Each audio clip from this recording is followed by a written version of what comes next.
समाचार बिहारથી કે જ્યાં કોઈ ફિલ્મને ટક્કર આપે એવો સસ્પેન્સ સર્જાઈ રહ્યો છે। બિહારમાં રાજકીય ઘમાસાણ વચ્ચે મેરેથોન બેઠકો ચાલી રહી છે।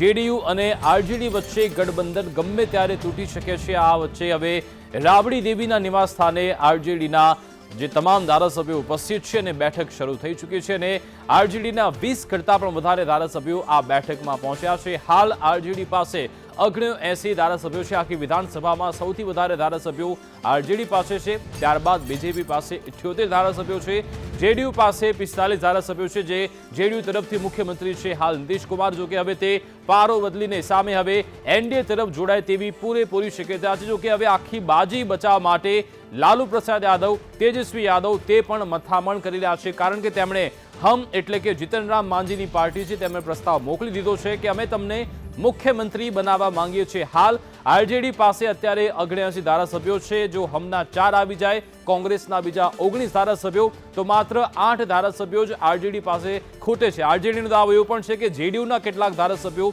તૂટી શકે છે અને અમે સરકાર બનાવીશું।